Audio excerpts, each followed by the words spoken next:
My name is Claire Morgan, and I'm 31 years old. On paper, I'm the kind of woman loan officers relax around.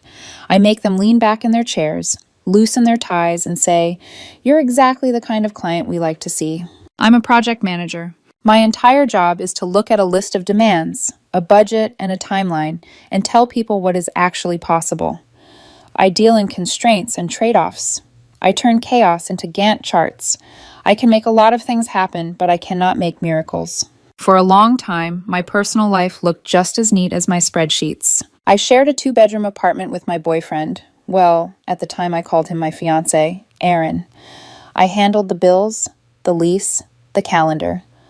We'd been together 4 years, engaged for 6 months. The wedding was in 60 days. The venue was booked, the caterer chosen. We were in that weird pre-wedding limbo where everything is paid deposit, pending final invoice. Our lease on the apartment was due to end 30 days after the honeymoon. The plan was simple: roll from wedding into a 3-bedroom house rental with a small yard and a garage. The next step. The logical progression. It all lived in a color-coded spreadsheet. I should have caught the red flag sooner. Aaron's parents, Annette and Bernard, had always been a lot. Very involved.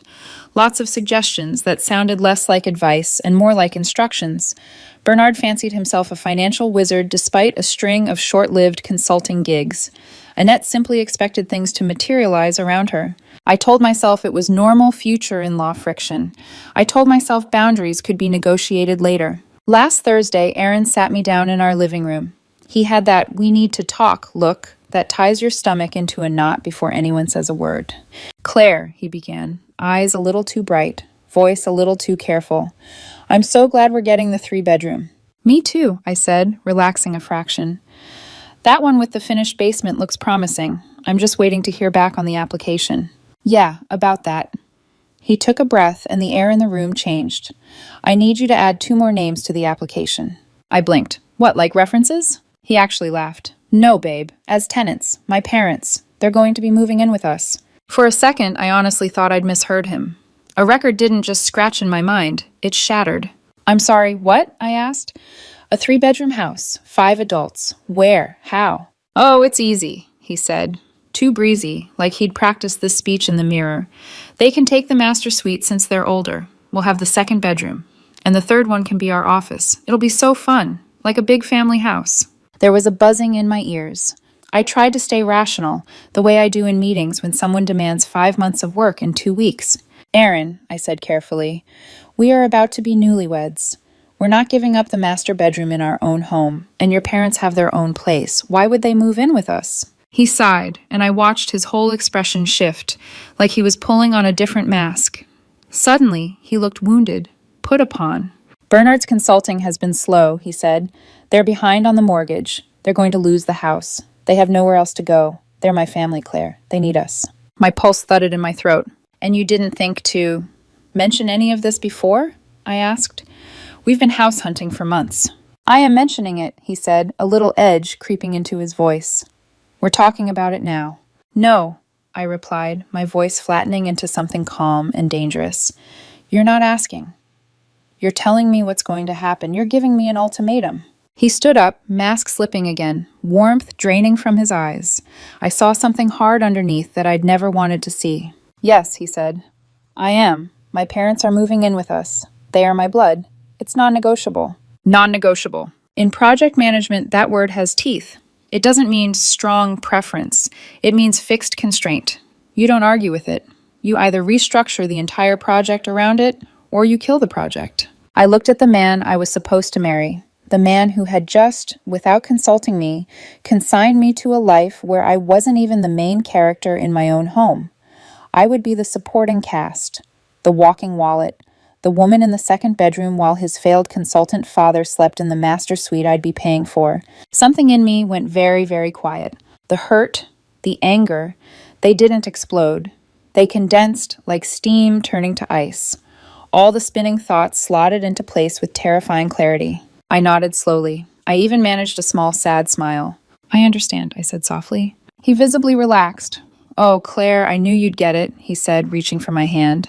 "I absolutely do," I replied. "Family comes first." He smiled, satisfied, already scrolling through his phone again, as if the matter were settled. I'm going to go process this, I said, standing. Make some calls, adjust the plan. Okay, he chirped, back to his usual self now that he had what he wanted. I'll order us food. I walked down the short hall to the second bedroom, my office. I closed the door behind me, pressed my back against it, and just breathed for 10 full minutes. A 4-year relationship doesn't evaporate without pain. My chest hurt. My throat hurt. But the decision itself, that was easy. The project parameters had changed. They were impossible. Time to liquidate. First, I called the realtor. Hey, Janet, it's Claire, I said when she picked up. Listen, something's come up. We have to pull our application on the 3-bedroom house. All of them, actually. She was quiet for a beat. Are you sure? You two seemed excited. We were, I said, but the wedding is off. It was the first time I said it out loud. It sliced through me, but it also felt correct. Like deleting a corrupted file before it kills the whole system. Second, I pulled up our current lease, joint lease. Terminates October 31st, requires 30 days notice to vacate. It was September 1st. Perfect. I drafted an email to the property management company. Per the terms of our lease, please accept this as our formal 30-day notice to vacate. We will be fully moved out by midnight, September 30th. I sent it, CC'd Aaron. Third, I opened a new browser tab and searched. Studio apartments in a neighborhood across town, closer to my actual office. I found a brand new building with small, efficient studios around 450 square feet. Expensive per square foot, but I didn't need space. I needed distance. I filled out the application. I put down the deposit. Just my name. Lease start date, September 15th. Fourth, the wedding. I opened our shared spreadsheet. Venue? $10,000 deposit, paid from my savings, non-refundable. Caterer, $5,000 deposit, also my account, non-refundable. DJ, flowers, photographer, those were on his card. So I was personally in for $15,000 that I would never see again. I stared at the number. I thought about the life I was about to escape.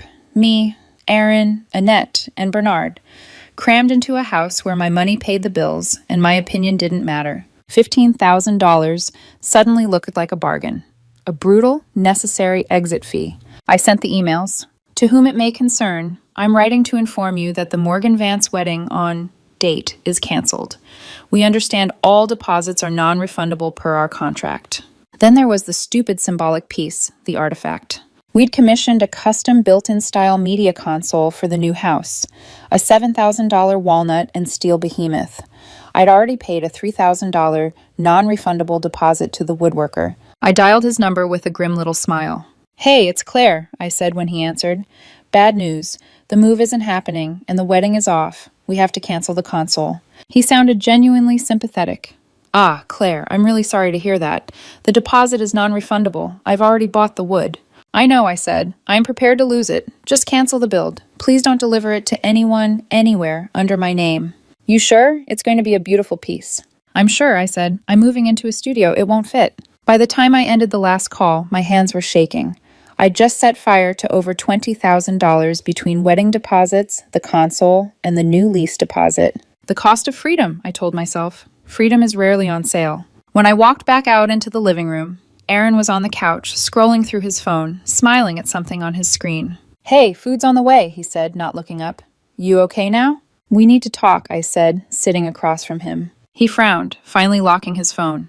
What now? I just got off the phone with the realtor, I said. I canceled our applications for the house. His smile vanished. What? Why? We can just find a 4-bedroom, or... I also gave our 30-day notice for this apartment, I continued. We have to be out by September 30th. His voice shot up an octave. Claire, what is wrong with you? You can't just do that. We'll be homeless. Where are we supposed to go? There it was again. The we that assumed we were still on the same team. That's the thing, Aaron, I said quietly. We won't be going anywhere. He stared at me like I'd started speaking another language. I'm moving out on the 15th, I said. I just signed a lease on a studio apartment just for me. He went still. I've never seen anyone go that still. What did you say? He whispered. You said your parents moving in with us was non-negotiable, I replied.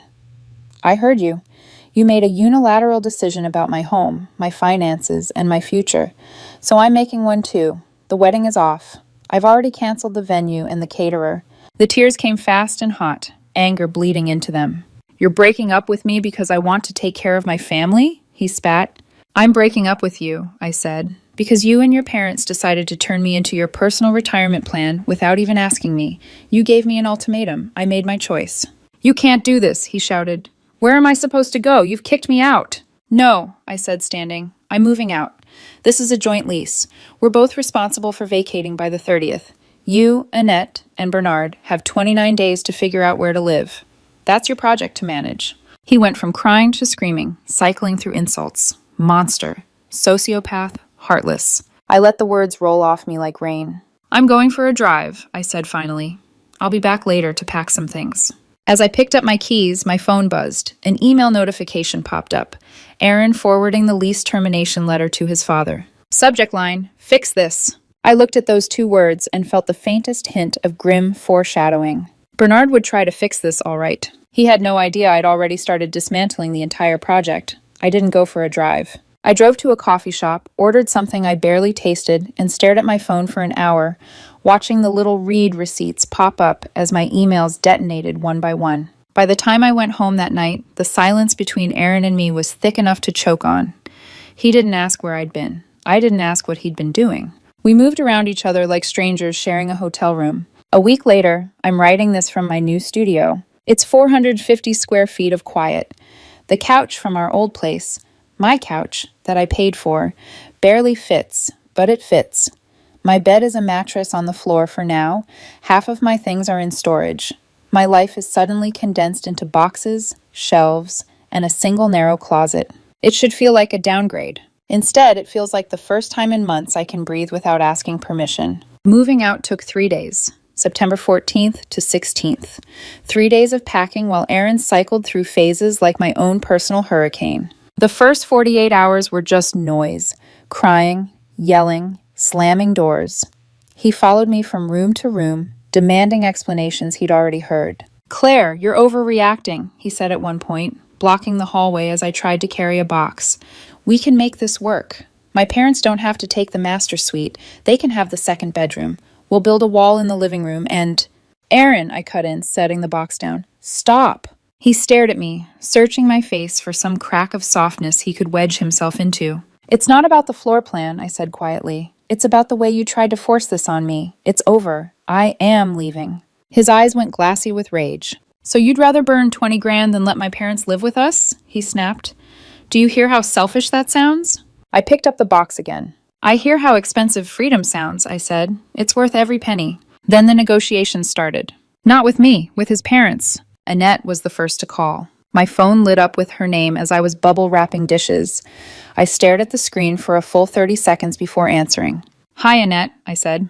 Claire, dear, she cooed, her voice dripping with artificial sweetness. I think there's been a terrible misunderstanding. I almost laughed. Of course that was the script.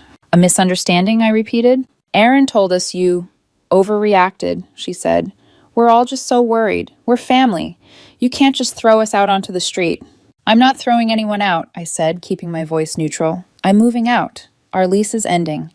Aaron has a job. You and Bernard can find a new place together.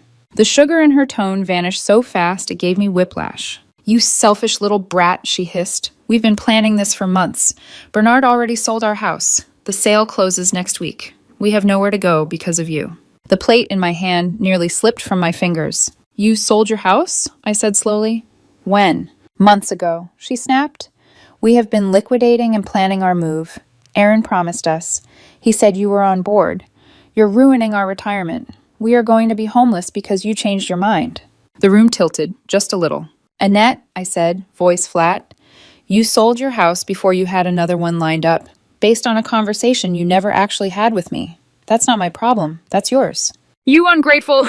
I hung up. My hands were shaking, not from guilt, from the sheer audacity.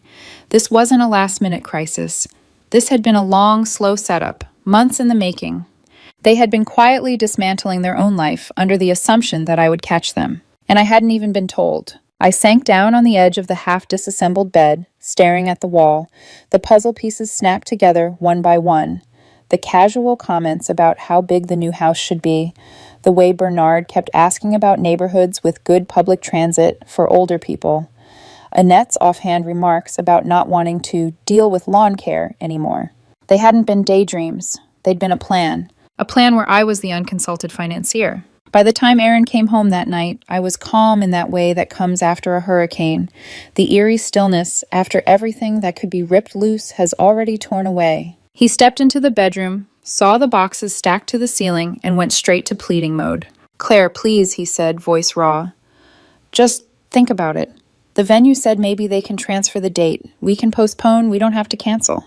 "We already canceled," I reminded him. "You saw the email." "They won't give us the deposit back," he said, as if I didn't know. "That's $10,000. You have to call them. Tell them it was a family emergency. Tell them we're postponing. They said they might credit it."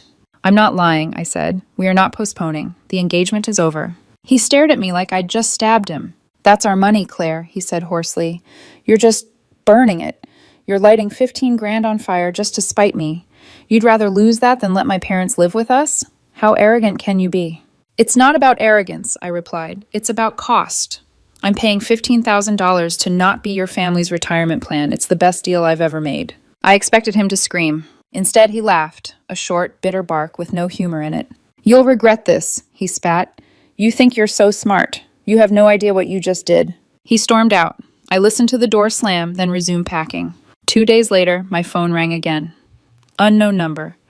I almost let it go to voicemail, but something in my gut said answer. "Hello? Hey, Claire, it's Don from Craftsman's Workshop." My stomach dropped. "Hi," I said carefully. "Is everything okay?" He cleared his throat. Weird question. I just got off the phone with Aaron." "Of course." "Oh?" I said, my voice going cold. "What did he say?" "He told me you two had made up," Don said, sounding awkward. "Said the wedding was back on and the move was happening after all. He was very insistent. He wanted to pay the $4,000 balance right now on his father's credit card and asked me to change the delivery address to his parents' house." I closed my eyes. "He what?" I asked, even though I knew exactly what Don had just described. "He said you were too emotional to make the calls," Don continued, almost apologetic, "that he was cleaning things up. But the thing is, your name's on the invoice. You paid the deposit. I told him I couldn't change the delivery address or payment details without checking with you first. That's when he got kind of nasty. Said I was breaching contract, that his father's an accountant, that they'd ruin my business if I didn't cooperate." My hand tightened around the phone. They weren't just entitled. The second I cut off the money supply, they slid straight into lies and attempted fraud. "Don," I said quietly, "thank you for calling me." "No problem," he replied. "I just wanted to make sure we're all on the same page. I don't want to get caught in the middle of whatever this is." "We are absolutely not back together," I said. "The wedding is not happening. Please, 100% cancel the order. I understand the deposit is gone. I do not want that console built, and under no circumstances should it be delivered to Aaron or his parents." "Understood," he said. "I'll send you a confirmation email." For what it's worth, you're not the first person I've seen get pressured like this when money's on the table. I'm sorry you're going through it." "Me too," I said softly, "but I'm glad you called." When I hung up, I just sat there in the middle of my half-empty living room, phone still in my hand. It wasn't just that they'd tried to stick me with their housing problem. It wasn't just that they'd sold their house behind my back, assuming I'd save them. The moment I cut off their access to my money, Aaron had tried to reroute a $7,000 piece of custom furniture paid for, with my deposit to his parents' address, using a card that probably couldn't cover the charge. He would have flipped it for cash and left my name on the invoice. If Don hadn't called me, he might have pulled it off. I blocked Aaron's number. Then I blocked Annette's. Then I scrolled through my messages, found every text thread that had been used to pressure me into being reasonable, and archived them like old project notes. Documentation for a job I was done doing. I knew this wasn't over. People like Bernard don't accept no. They escalate. They reframe. They look for leverage. As I lay on the mattress on my studio floor that night, staring at the ceiling, the quiet felt heavier than usual. Somewhere across town, Aaron was forwarding my decisions to his father with a subject line that said, "Fix this." And Bernard? Bernard was already deciding exactly how much my freedom was going to cost. 3 weeks later, I was finally starting to breathe again. The studio felt less like a storage locker and more like a home. I'd bought a real bed frame, a small dining table, and one plant I kept remembering to water. Every night, I came home to silence, the kind that didn't demand explanations, or compromise, or emotional damage control. It should have been peace. But peace doesn't last when the people you cut loose think you still owe them. The first sign came from friends, not close friends, mutuals, the kind who stay in the group chat out of inertia. "Hey, Claire," one message began. "Heard things are rough. I know Aaron's parents were in a tough spot, but kicking out an older couple? Kinda harsh, don't you think?" I stared at the screen. I could practically hear Annette's voice behind the words. I typed a reply, calm and concise, like a project status report. Aaron gave me a non-negotiable ultimatum that his parents, who had already sold their house without telling me, were moving into our home. When I refused, he tried to steal a $7,000 piece of furniture I paid for by committing credit card fraud in my name. The relationship is over. I hit send. Read receipts popped up. Then, silence. A few others texted similar variations. "Maybe you overreacted. Couldn't you just help them out temporarily?" Each time, I copy-pasted my response. Each time, the typing bubbles disappeared and never came back. And for about a week, it seemed like the storm had passed. Then I got the letter. It arrived certified mail, cream envelope, bold serif font, my name typed dead center like a summons. The sender, Bernard Vance, financial consultant. My stomach knotted. I sat on the edge of my tiny table and opened it with trembling fingers. Inside was a 4-page letter, an itemized demand for compensation. It looked like something out of a bad courtroom drama, complete with legalese he must have Googled. I read the first line 3 times before it sank in. Pursuant to the dissolution of the domestic partnership between my client, Mr. Aaron Vance, and yourself, you are hereby liable for damages and compensation as detailed below. He'd written it like he was Aaron's lawyer, his own father, representing his son against me. Each line was worse than the last. Emotional labor and household management, $2,500, month is 148 months, is $120,000. Damages for breach of promise, wedding, $50,000. Reimbursement for non-refundable wedding expenses, Aaron's half, $4,200. Acquisition fee for the canceled media console, $7,000. Total demand, 180 swandas. At the bottom, failure to remit payment within 10 business days will result in immediate pursuit of legal remedies and the filing of liens against your assets. I couldn't breathe. It wasn't just absurd, it was terrifying. He had my full name, my new address. He was threatening to come after me for nearly $200,000. My hands shook so badly I nearly dropped the pages. For an hour, I just sat there at my little dining table, staring at the wall, fighting the urge to cry or throw up, or both. I'd been careful, methodical, professional about the breakup. And now I was being dragged into some bizarre, pseudo-legal extortion scheme by the man who wanted to live in my house rent-free. Then I did what I always do when a project spirals out of control. I made a list. Panic completed. Confirm threat is real. Consult expert. Respond strategically. I called my uncle David. He's a corporate lawyer, not family law, not civil, but he's the kind of person who can smell BS from 2 counties away. He answered on the second ring. "Hey kiddo, what's up?" "Uncle David," I said, voice unsteady. "I just got a letter from my ex's father. He's demanding $181,200 for emotional labor and breach of promise."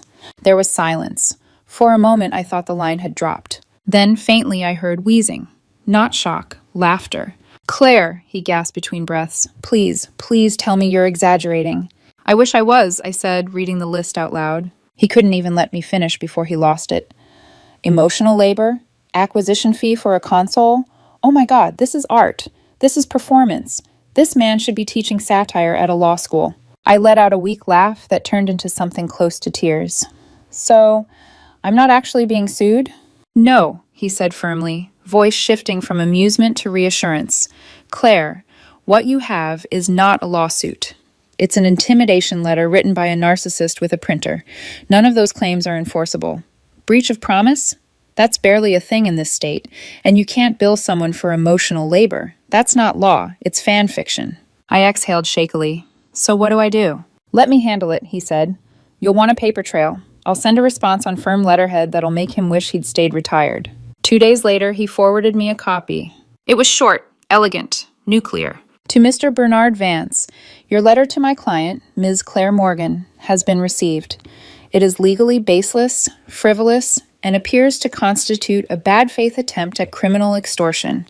All claims are rejected in full. Furthermore, we have obtained a sworn affidavit from the woodworker at Craftsman's Workshop detailing your son's attempted credit card fraud and false representation of ownership regarding a $7,000 media console. Any further contact, threats, or demands directed at my client will result in immediate police reports and a petition for a restraining order against you, your wife, and your son. Govern yourselves accordingly. I read it 3 times, smiling a little wider each pass. That phrase, govern yourselves accordingly, was the legal world's version of try me. And just like that, the noise stopped. No more texts, no more emails, no more mutual friend pity messages, just silence. A week later, Uncle David called.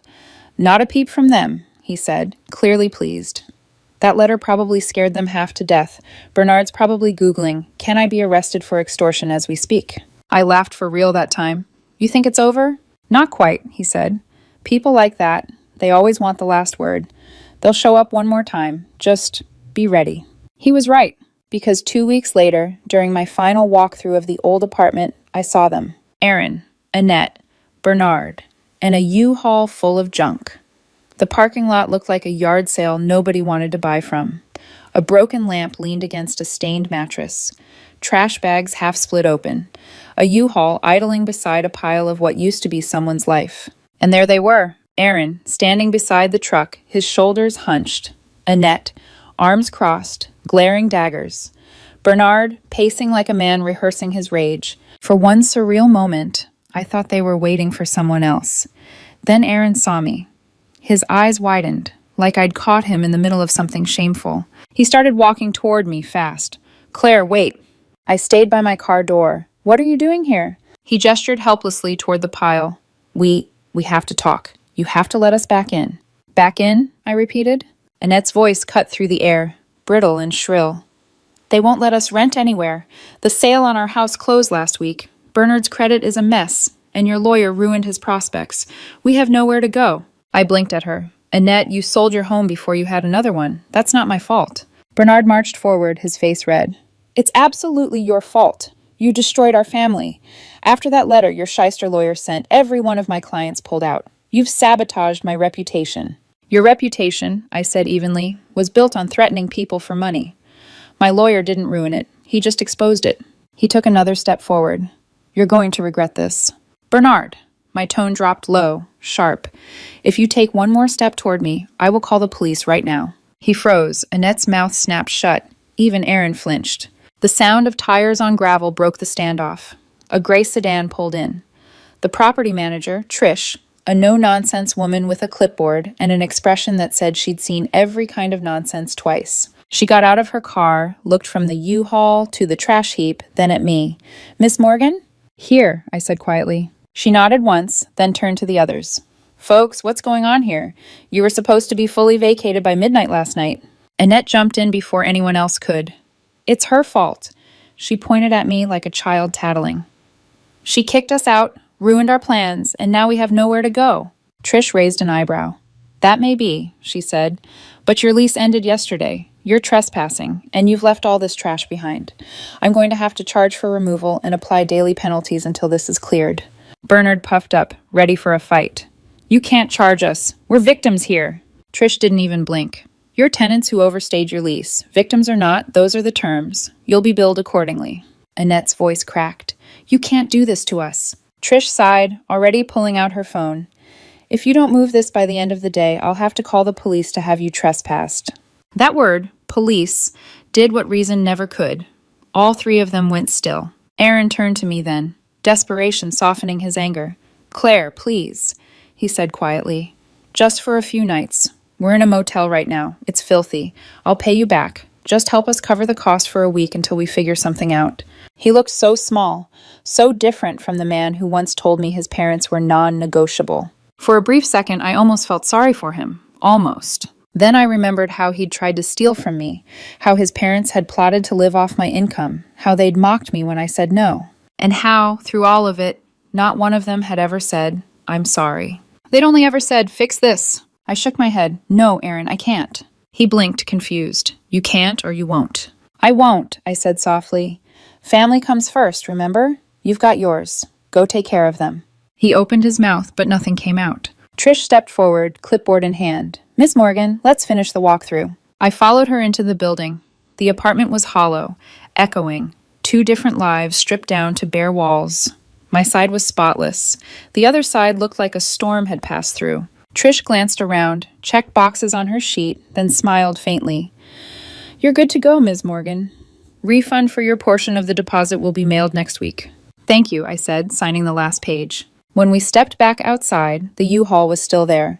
Aaron and his parents were arguing near the dumpster, voices rising and falling like wind. For the first time, I didn't feel anger or fear or guilt, just distance. They weren't my problem anymore. They were 3 people trapped in the web they'd spun themselves: entitlement, lies, and bad math. I got in my car. Trish waved. The sky had started turning gold, the kind of late afternoon light that makes everything look softer than it really is. As I drove away, I caught one last glimpse in the rearview mirror. Aaron yelling, Annette crying, Bernard trying to take charge of nothing. I turned the corner and let them disappear from sight. The next morning, I woke up in my studio to sunlight slicing through the blinds. The air was still, quiet, mine. I brewed coffee, sat at my tiny table, opened my laptop. On my screen, a new spreadsheet waited. Rows empty, cells clean.